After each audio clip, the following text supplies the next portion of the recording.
Com vocês, Kim Kataguiri!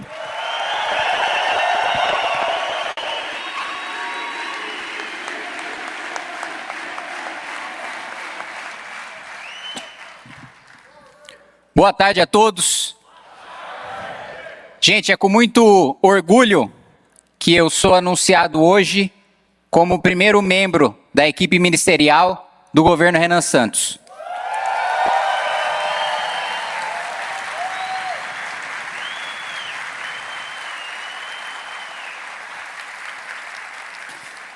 E eu já quero adiantar para vocês e quero adiantar para você, presidente, que nós vamos promover a maior reforma de Estado da história desse país. Eu vou entregar para o nosso presidente 1 trilhão e 100 bilhões de reais da reforma da estrutura da nossa máquina pública. Tudo que eu quis fazer nesses quase 8 anos de mandato como deputado federal, agora vou fazer como ministro de Estado, junto com o presidente Renan Santos. A PEC dos supersalários, acabar com férias de 60 dias, acabar com todos aqueles que recebem mais do que 46 mil reais por mês, fazer um programa nacional de desfavelização, garantir que o presidente tenha recurso para fazer o maior presídio de todas as Américas, garantir que a gente tenha uma política de Estado pela primeira vez de investimento em inteligência artificial, em ciência e tecnologia, acabar com a desigualdade social dentro do próprio funcionalismo público, a desigualdade salarial, fazer com que as carreiras tenham salários compatíveis com a iniciativa privada, promover o maior corte de gastos da história do país e o corte de gastos a ser revertido na transformação do Brasil como um país rico. Quem lê o livro amarelo sabe das nossas missões, do Brasil poderoso, do Brasil rico, do Brasil livre. A convite do Renan coube para mim uma das missões mais difíceis, que é trabalhar com o Brasil rico. O nosso ministério vai ser um ministério transversal. Vai ser um ministério que vai passar pelo Ministério da Gestão, vai passar pelo planejamento, vai passar pela Casa Civil, pelo trabalho, pela Previdência.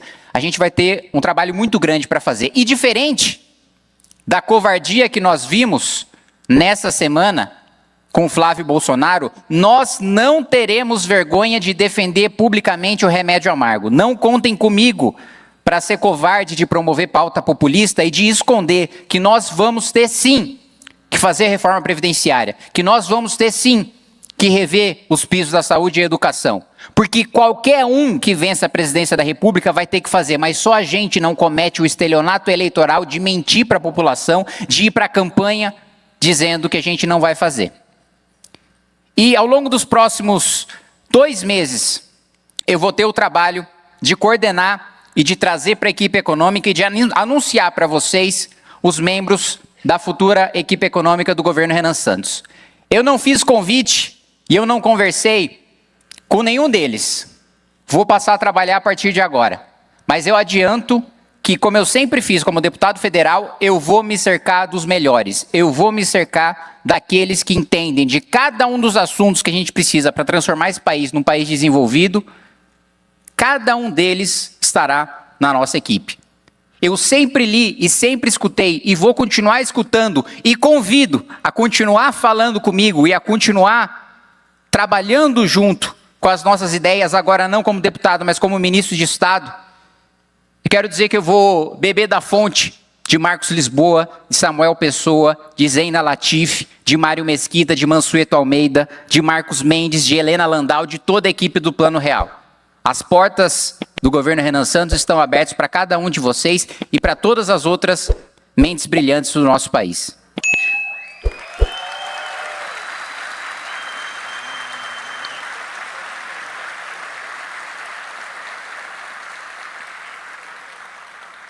E o anúncio de hoje, ele é calcado numa certeza de que nós vamos vencer as eleições presidenciais deste ano e nós vamos governar este país, e não só por um mandato.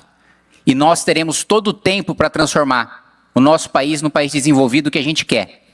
E com esse espírito de fazer história, aliás, antes de falar do espírito de fazer história, eu quero fazer um relato pessoal para vocês, até aproveitando que minha mãe, que olha agora, está aqui.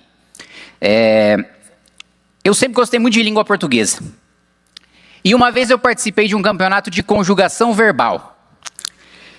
Eu cheguei animado em casa, Pedro, falando: papai, pai, participei do campeonato, pô, ganhei. E aí o meu pai: que legal, filho, primeiro lugar? Aí eu: não, pai, segundo. Aí ele: ah.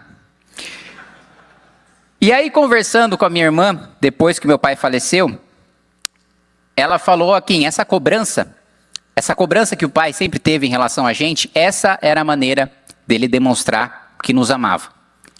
Era a maneira dele nos preparar para o que é que viesse, para a decisão que a gente quisesse tomar no futuro da nossa vida. E a minha mãe tinha um jeito diferente de me preparar. A minha mãe me colocava na linha, a minha mãe garantiu que eu ficasse longe de gente mau caráter, mas acima de tudo a minha mãe garantiu que eu não fosse covarde.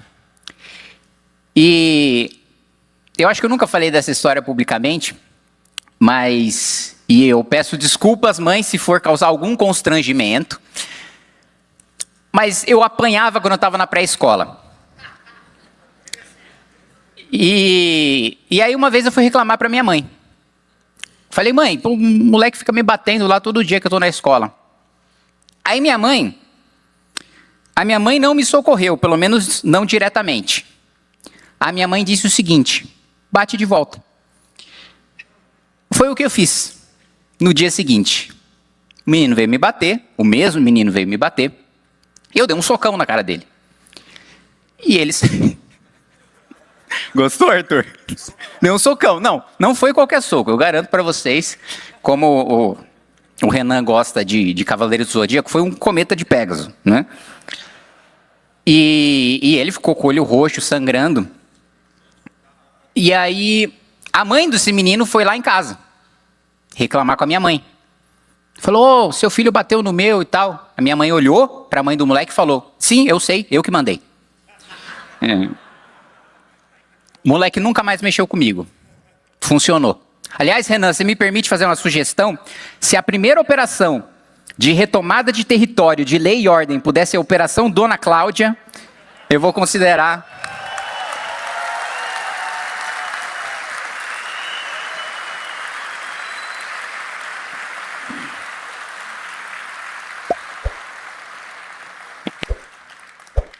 Então, a maneira que meus pais tinham de demonstrar o amor por mim era me preparar para a vida.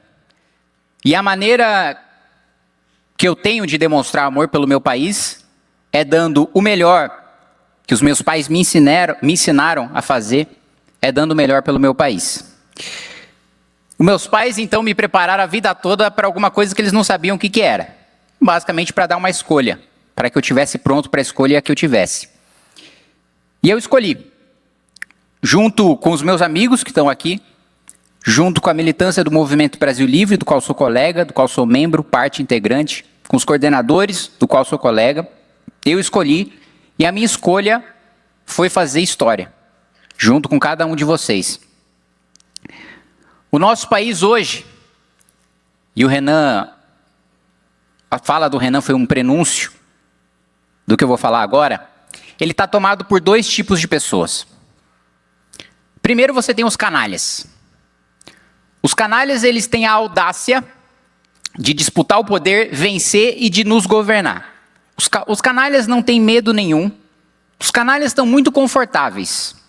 Aliás, os canalhas estão tão confortáveis que o Daniel Vorcaro tinha a tranquilidade de deixar suas conversas com o ministro do Supremo printado num bloco de notas na sua galeria.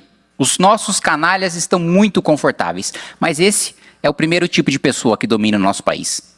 O segundo tipo de pessoa que domina o nosso país são os covardes. E a maioria dos covardes são honestos. Só que eles estão tão desesperançosos e têm tanto medo, que o medo deles faz com que eles tenham até vergonha da própria honestidade. Faz com que eles se sintam otários por serem honestos. Mas a história não vai ser escrita pelos canalhas. A história não vai ser escrita pelos covardes. A história vai ser escrita pelos corajosos. E eu quero só os corajosos ao meu lado. Se tem alguém nesse auditório agora que é covarde, por favor, não sinta-se constrangido em levantar e sair pela porta. Eu só quero os covardes. Opa, os covardes é bom.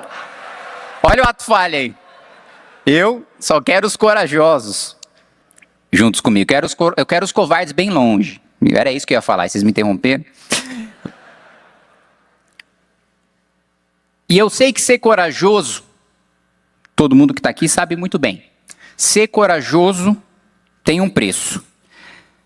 Mas o preço de ser covarde é muito maior.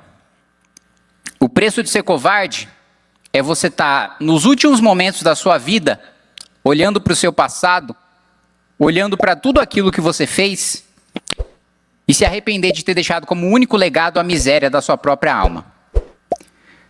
Quando eu estiver nos meus últimos momentos de vida, eu não quero olhar para Deus e dizer, desculpa por ter feito você perder o seu tempo. Eu quero olhar para Deus e dizer, obrigado pela oportunidade. Obrigado, gente.